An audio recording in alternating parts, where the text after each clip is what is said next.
Hello अस्सलाम वालेकुम, कैसे हो आप लोग। आज हम बात करेंगे जापान के जो ओलंपिक वीज़े हैं उनके बारे में कि ओलंपिक पे जापान के कैसे वीज़े आप अप्लाई कर सकते हो। इसकी सारी डिटेल में बात करेंगे। उससे पहले सबसे रिक्वेस्ट है कि चैनल को सब्सक्राइब कर दो ताकि आने वाली वीडियो आप देख सको। जापान का वीज़ा वैसे तो बहुत टफ है लेना, और हमारे मुल्क में पाकिस्तान में लोग 20-20, 25-25 लाख रुपया देते हैं सिर्फ जापान के वीज़े के लिए। क्योंकि जापान और कोरिया दो ऐसे कंट्री हैं जहाँ अगर आप लेबर के तौर पे भी जाते हो ना, तो आप ऑलमोस्ट 3, 3.5, 4 लाख रुपए ईज़िली कमा सकते हो जापान और कोरिया में। तो इसी लिहाज से दोनों के वीज़े भी बहुत टफ हैं। तो जैसा कि जो ओलंपिक 2020 में ओलंपिक होना था जापान के अंदर, वो कैंसिल हो गया कोरोना की वजह से। तो जापान ने रिक्वेस्ट किया है कि 2021 में दोबारा से उनको कराया जाए, क्योंकि उन्होंने बहुत पैसे इन्वेस्ट किए हुए हैं, स्टेडियम बनाए हैं, बहुत सारी चीज़ें की हैं। तो 2021 में दोबारा ओलंपिक होने जा रहे हैं जापान के अंदर। ओलंपिक जो कि जुलाई और अगस्त में होते हैं मोस्टली। तो ओलंपिक पे एक वाहिद सॉलिड रीज़न होती है वीज़ा देने के लिए। अदरवाइज़ आप वीज़ा अप्लाई करो तो बहुत सारी चीज़ें देनी पड़ती है, बट जापान का वीज़ा आलमोस्ट बहुत दफ़ा रिजेक्ट हो जाता है। बहुत सारे लोगों का वो रिजेक्ट होता है और जापान वाले बताते भी नहीं हैं कि किस वजह से हमने आपका वीज़ा रिजेक्ट किया, सिर्फ रिजेक्ट हो जाता है। मैं ऐसे बहुत सारे लड़कों को जानता हूँ जिनका 3-3, 4-4 दफ़ा जापान का वीज़ा रिजेक्ट हुआ, बट वो ट्राई में है कि शायद लग जाए।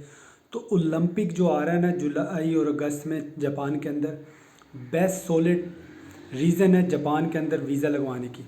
क्या होता है ना, जब ओलंपिक शुरू होते हैं तो एम्बेसियाँ जितनी भी हैं, तो गवर्नमेंट जो है वो एम्बेसियों को अलाउ करती है, कोटा देती है कि हर एम्बेसी ने, किसी ने 10,000 वीज़े इशू करने हैं, किसी ने 20,000, किसी ने 50,000, किसी ने 1 लाख वीज़े इशू करने, क्योंकि उन्होंने इतने पैसे इन्वेस्ट किए होते हैं ओलंपिक के लिए। तो जितने ज़्यादा लोग आएंगे पैसे खर्च होंगे, तो उनको पैसे वो कमा लेंगे अपने वापस। तो ये सारा सिस्टम होगा। तो जो लोग जो अच्छे कंट्री हैं जैसे अमेरिका, यूएसए, कनाडा, यूरोप, उनको जापान के वीज़ों की ज़रूरत नहीं पड़ती। तो वो वैसे ही टिकट लेके जापान चले जाएंगे। जो कोटे मिलेंगे वो हमारे जैसे लोगों के कंट्रियों को मिलेंगे, जैसे पाकिस्तान, इंडिया, पाकिस्तान, इंडिया, नेपाल, बांग्लादेश, भूटान, ये जो जितने अफ्रीका जितने भी हैं, इन मुल्कों को मिलेंगे कोटे। और कोटे भी अच्छे खासे मिलेंगे। ऐसा नहीं है कि आपका वीज़ा रिजेक्ट। तो ओलंपिक का वीज़ा अप्लाई करने के लिए मेन दो चीज़ें क्या है। फ़र्स्ट ऑफ ऑल तो ये है कि आपके पास वहाँ किसी मैच की 2 या 3 टिकटें होनी चाहिए। उन टिकटें बाय करने से पहले आपको ऑनलाइन जापान की साइट पे जाके ओलंपिक की, तो आपको एक आईडी बनाना पड़ेगा अपना। आप अपनी सारी इन्फॉर्मेशन दोगे, तस्वीर दोगे, एक आईडी कार्ड बन जाएगा आपका ओलंपिक के लिहाज से। देन आप टिकटें 2-3 बाय करोगे। वो आईडी कार्ड की कॉपी, अपनी टिकटों की कॉपी, अपनी फ़्लाइट की बुकिंग, अपनी होटल की बुकिंग, और अपने जो भी डॉक्यूमेंट्स हैं आपके, अगर आपकी कंपनी है तो अपने कंपनी का एनटीएन नंबर, बैंक स्टेटमेंट, ये सारी चीज़ें। अगर आप स्टूडेंट है तो अपना स्टूडेंट कार्ड, कॉलेज की छुट्टियों का कि जून जुलाई में छुट्टियां होती हैं। अगर आप वैसे कहीं जॉब कर रहे हो तो अपनी सैलरी स्लिप, 3 माह की बैंक स्टेटमेंट स्ट्रॉन्ग सी।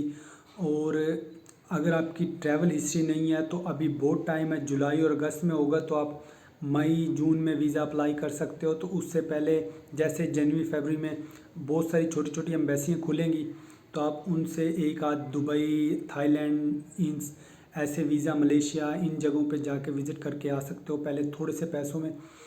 जो आप 20-20, 25-25 लाख किसी को देते हो जापान के वीज़े के लिए, उससे बेहतर है कि आप 2-3 लाख रुपया अपने ऊपर ख़र्च करके ये छोटे छोटे शहर कंट्रियों में जाके विज़िट करके आ जाएं।